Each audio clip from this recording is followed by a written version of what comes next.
Hey guys, here's how I closed a $68,000 real estate deal after listening to a podcast. And it's something where he said, hey, you should practice the 3-feet rule. That's what he called it. He said the 3-feet rule, okay?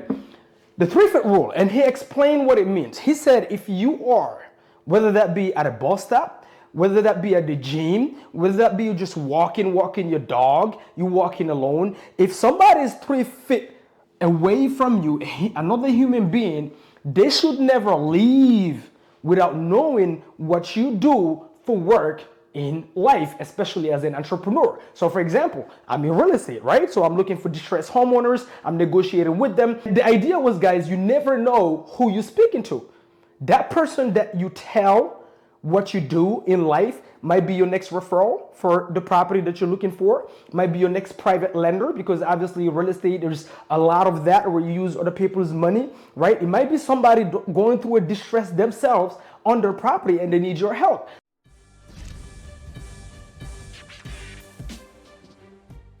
Guys, my name is Mamadou Diallo. If you guys are new into this channel, full-time real estate developer, but that's not how I started. And on today's video, I'll tell you guys the way I started is something called real estate wholesaling, guys. And how I started with that strategy is I've learned that here in the US, you could find distressed homeowners off market, negotiate directly with the owner, put them under contract, and then you can take that contract, just the contract, sell your rights to this contract to what we call a cash buyer, guys. And you can assign your rights to this contract here, and you can make what we call an assignment fee, right? So you negotiate the sellout at a discount, and then you sell your contract for a higher number. So guys, the way I got my first deal is through listening to a podcast. One of the first things I decided to do after quitting my 9-to-5 and jumping full-time into real estate and started with real estate wholesaling is I stopped listening to music.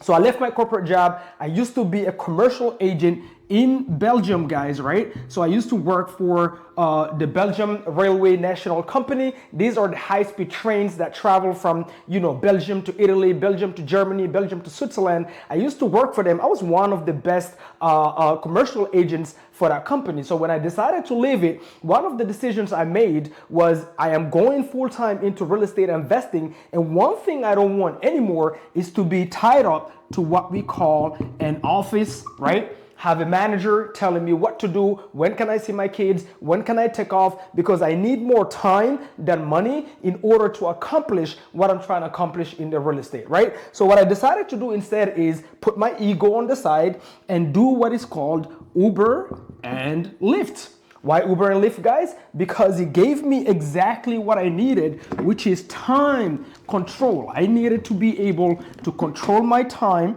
right? To control my time so that I can move around. This is supposed to be a clock, guys. Never mind it. But to control my time so that I can go wherever I want, whenever I want, because once I learned I just have to call distressed homeowners, I understood that most of the time I have to be on the phone.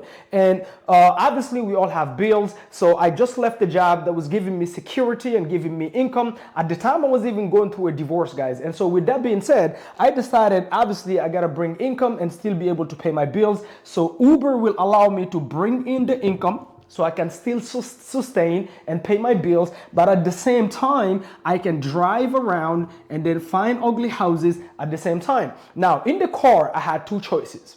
One of the choices I had, obviously, is while I'm driving, guys, if I don't have a customer, even if I have a customer, is to listen to music, like most of us do, right? So you have a 1-hour drive, you just listening to Lil Wayne or whatever you listen to, it really doesn't matter, but you're listening to a bunch of garbage that goes into your mind.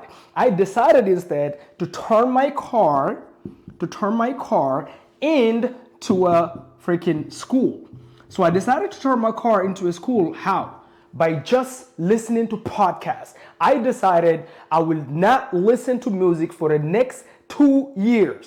Once I started, this is like over 5 years ago, guys. I will not listen to music in my car. I'll turn it into a school. So every single time I'm in my car and I have a 1-hour drive, that is 1 hour that I'm learning something. Either I'm listening to a seller call of somebody talking to a homeowner, so I'm understanding how they're negotiating, how they're overcoming objections, or I'm listening to a podcast on real estate so I can learn strategies that I don't know. I'm in my car anyway.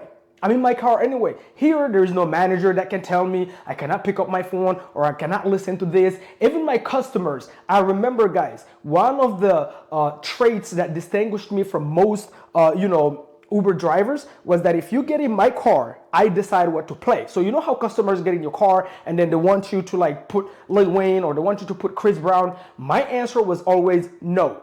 Why? Because I wasn't looking for a 5-star review with Uber. I could care less because I already knew that I didn't want to drive Uber for more than 12 months. To me, that was a temporary thing. Now, one of those podcasts is what changed my life. That podcast, guys, honestly, I even forgot the name of it because I was listening to so many things. Jim Rohn, I was listening to Les Brown, then I was listening to seller calls, cold calls, then I was listening to podcasts on like investing, mindset, all these things, right? But one of those podcasts really hit me, and it's something where he said, hey, you should practice the 3-feet rule. That's what he called it. He said the 3-feet rule, okay? The 3-foot rule, and he explained what it means. He said if you are, whether that be at a bus stop, whether that be at the gym, whether that be you just walking your dog, you walking alone, if somebody is 3 feet away from you, another human being, they should never leave without knowing what you do for work in life, especially as an entrepreneur. So for example, I'm in real estate, right? So I'm looking for distressed homeowners. I'm negotiating with them every single day. I'm trying to go walk properties. So Uber is a temporary thing. So I was like, oh, okay. So if somebody gets in my car, right? And the idea was, guys, you never know who you're speaking to. That person that you tell what you do in life might be your next referral for the property that you're looking for, might be your next private lender, because obviously real estate, there's a lot of that where you use other people's money, right? It might be somebody going through a distress themselves on their property and they need your help. So you open your mouth. You know, we all have been taught just by culture, parents, when we're growing up, don't speak to strangers. Well, it is the contrary. You need a different mind frame. When you get into entrepreneurship, you actually need to speak to strangers and stop telling your kids that garbage. All right, okay, all right. Obviously, you gotta tell them not to open the door if they don't know who it is. Those kind of things for safety purposes, I get it. But in general, I'm saying in general, your kids should be outspoken. They should shake hands with strangers and learn communications, because life is sales. Life is sales. You're either being sold or you're selling. So with that being said, guys, because you don't know, that person might be your next real estate attorney, what he was saying is if they're 3 feet away from you,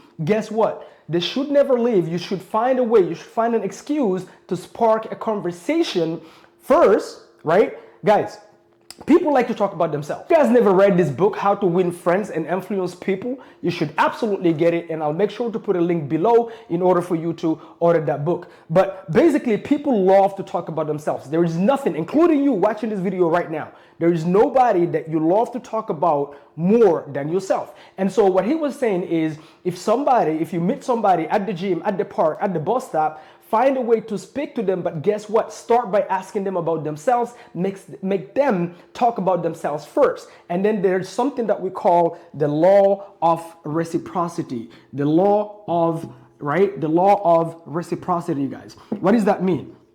This one is not right here, so we're going to use this one. So the law of reciprocity, so it's basically if you're talking with somebody, if you're talking with a human being and you ask them about themselves, how's their day going? And then they tell you at the end, they just cannot help it but to ask you about yourself.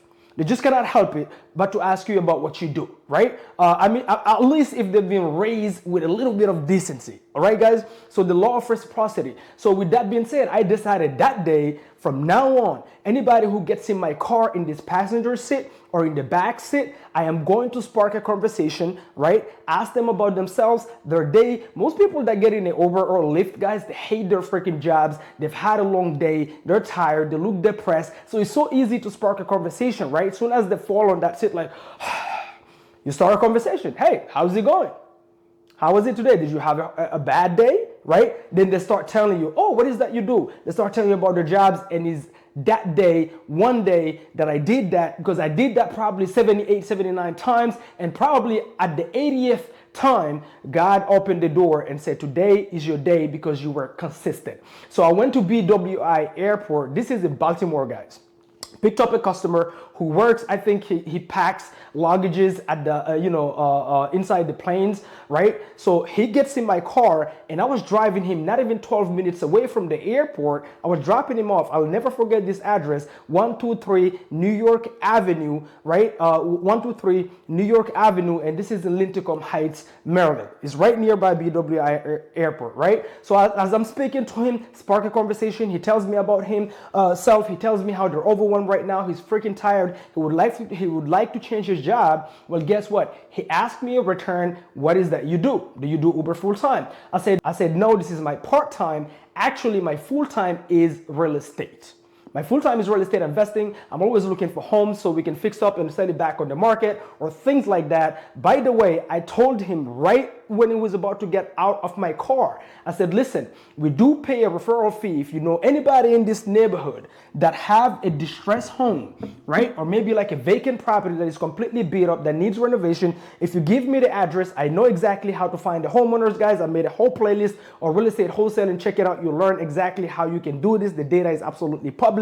Well, if we end up getting hold of the owner, we know how to find the owner. If we negotiate the owner and we get the deal under contract, I'll pay you a referral fee between $2,500 to $5,000 depending on what the deal look like. Guys, he said, listen to me, Mamadou. If you drive straight forward and not on the first right, but on the second right, on your left, there is a property that have been vacant for 2 years. 2 years, guys. He said, I don't know the owner directly. Right? He vacated the property. There's a bunch of squatters coming to this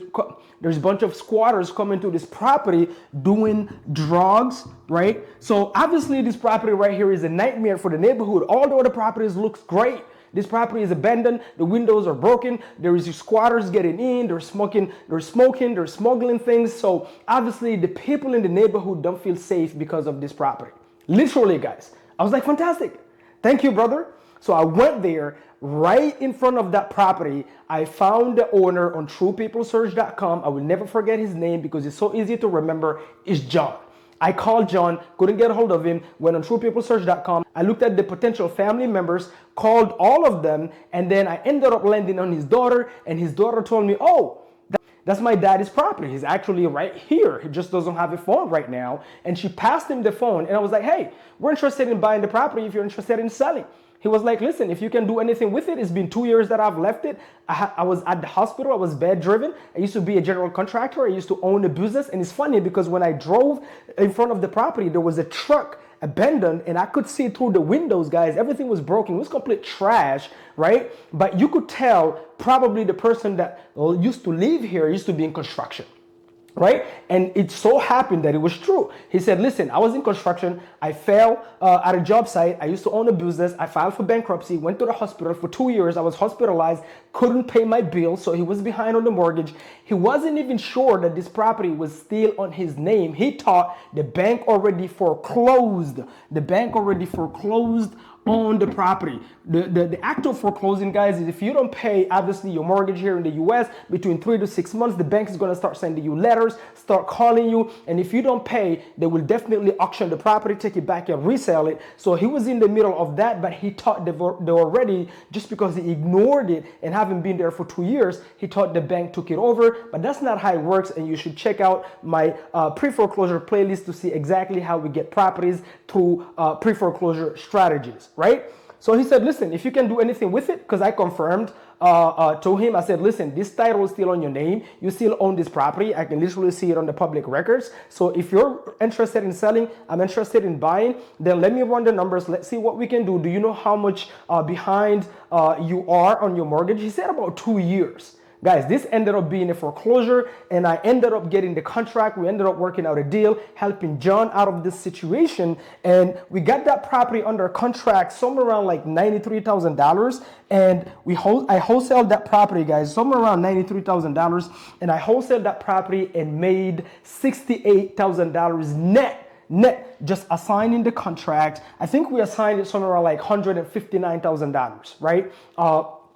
To a cash buyer that was a fix and flipper from Washington, D.C., bought that property. As soon as we put it on Facebook Marketplace, he started blowing our phone. And guys, this all came from what? From a podcast. from a podcast. So guys, if you get into entrepreneurship, one of the things you want to stop right away is spending too much of your time listening to garbage music songs that is not going to bring any money into your bank account, and start listening to podcasts and learn about the industry that you're getting in. You never know what you will hear. By the way, check out my podcast, The Bold Effect Podcast. That's exactly what we talk about there. We talk about real estate strategies. We talk about real estate new development, fix and flip. We talk about credit, right? I bring guests in there. So make sure you check that out. I'll make sure to add the playlist also on this video. And guys, let me know if you enjoyed this video. Leave a comment below, like the video, and I'll see you guys on the next one. Until then, keep that boom mentality, be bold, be obsessed, be optimist, and lastly, keep that mindset abundant. Boom, boom, boom.